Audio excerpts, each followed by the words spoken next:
who are you? Because you cannot even begin anything without first understanding who you are. Who are you? Who do you think you are? What do you think you're made of? Who do you think you have been created to be? What do you think is the essence of you? What purpose has been set before you based on who you are? If you have no understanding of who you are, you will definitely not be able to take the right decisions every time you get to a point. And guess what? The totality of your life is the summation of the choices and the decisions that you will make every day of your life. It's okay when you were a baby, parents made decisions for you. It's all right when you're still a teenager. You take some responsibility, or some responsibility is assigned to you, but excuses are still made for you. But once you begin to cross into mature teenage, people begin to expect that you will have a sense of responsibility to take charge of the affairs of your life in a way. People begin to hold you accountable for the things that you do. But your understanding of who you are will empower you to make the right choices. I have seen many confused people in my life, young and old.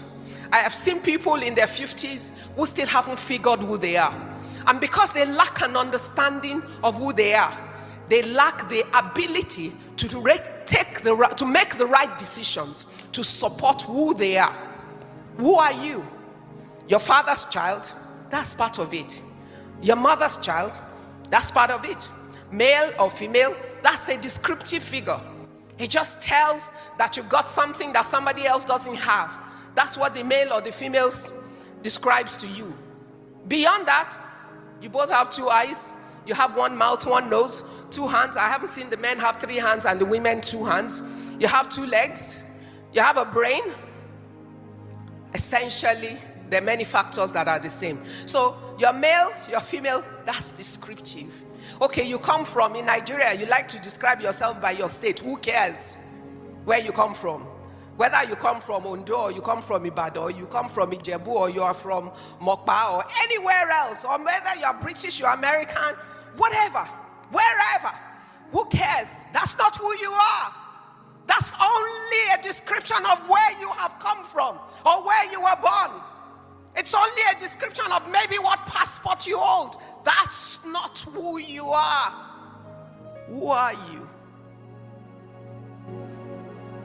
The son of a rich man, the daughter of a successful woman, the son of a poor man, Ajegule born, Ikoyi bred, a papa raised. Who cares? What does it matter? Who are you? Let's strip all the packaging. Let's remove all the covering. Let's take out the things that deceive you, that distract you, that helps you to make wrong decisions. Because once you take, I'm a science graduate, and every person here that understands angles, you know that if this is a straight line, if I take the tiniest turn off that straight line, the divergence I will achieve can be so massively different from where I set to go. This is the line. This is where I want to go. But I slightly make this turn. When you look at it, it really doesn't look like I've made any substantial turn. But when I begin to walk that turn, see how far away I am from there. So a misinterpretation or misunderstanding of who you are can lead you into the wrong place. Who are you? Take out all the coverings. Take out all the earthly descriptions. Take out all the distractions. It's like a present. I want to give my husband a gift. I buy a really expensive watch, but it's in a small box. And then I take a big carton and I put it in. And inside the big carton, there's a smaller carton and a smaller carton until it gets to the actual box of Rolex. It's a long journey to the actual thing. Most of us have so much packaging. we have forgotten who we really are. So today, I want you to take away the packaging. Remove your state of origin. Remove your nationality. Remove who your father is. Remove who your mother is. Remove all those things. Remove where you were born. Remove the bank balance of your parents, because it doesn't count. It can help you to have a head start, but it doesn't help you to get to where you're going. I have seen many children with everything, not silver spoon, not gold spoon, with platinum spoon or diamond studded spoons, but they've ended up in drug rehabilitation centers with their parents running helter-skelter. I have seen children who have everything amount to nothing. So we're not talking about those things, because I know that at the end of the day, it doesn't matter. And I can tell you better than anybody else, because I know where I came from. My mother is not Nigerian, so it's not about nationality. My mother is a Cameroonian. My father is Nigerian. So what's that? I'm called a Nigerian. But really, who cares? I am me. That's the most important thing. What do I travel with? A Nigerian passport, with pride. But that's not who I am. Who I am is me. My parents had me.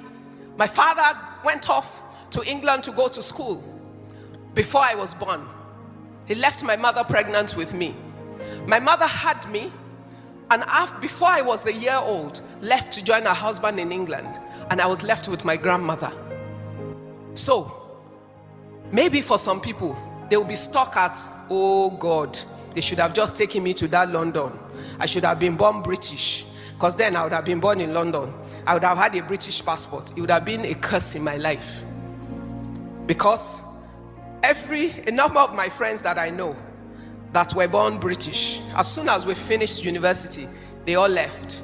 Or secondary school, they went to England. The reality is, between the ones that went to England and the ones that had no right to go to live in England, that stayed in Nigeria, there is a world, and there's a world of difference.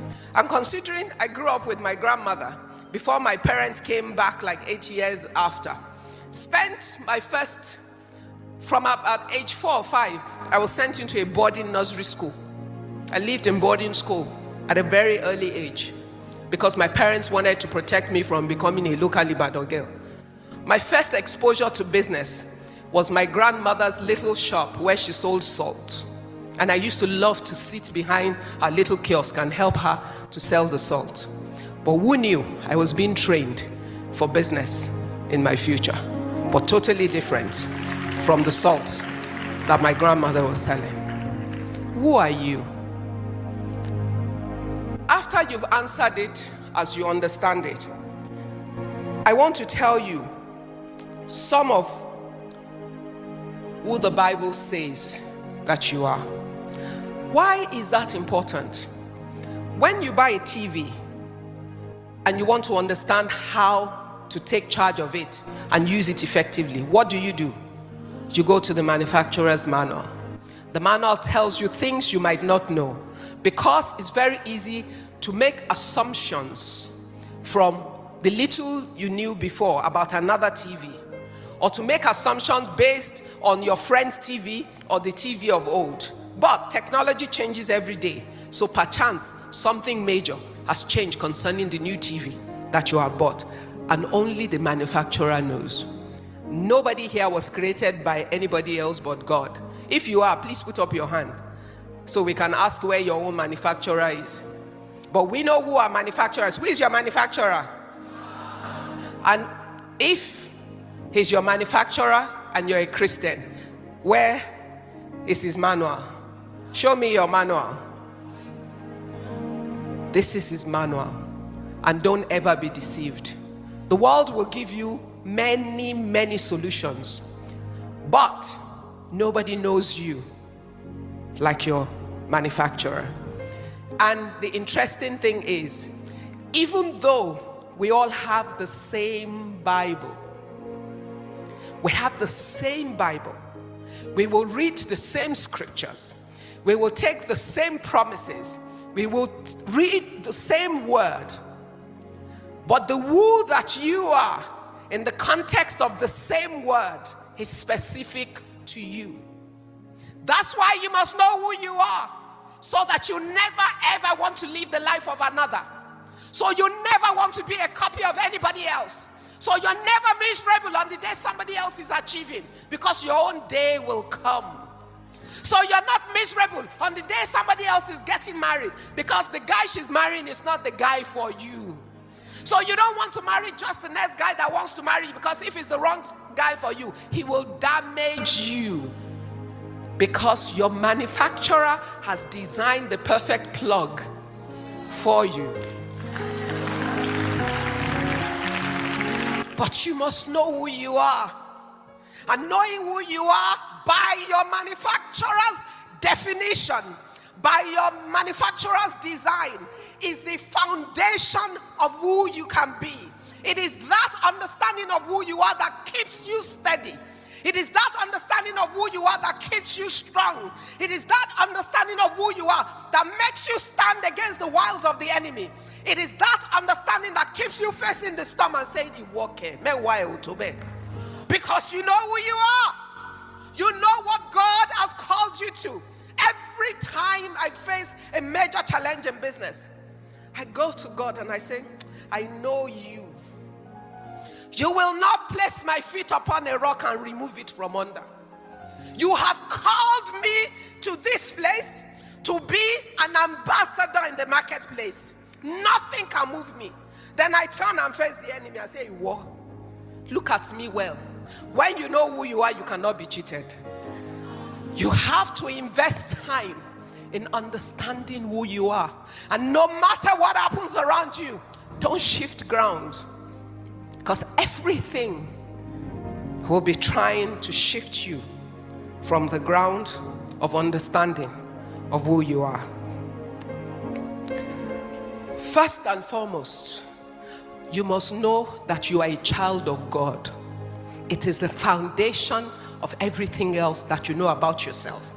Why is it important? So when you're not sure of anything else, you will remember who your father is. I'm a child of God. Then you think, if I'm a child of God, who is God? Because my father watches my back.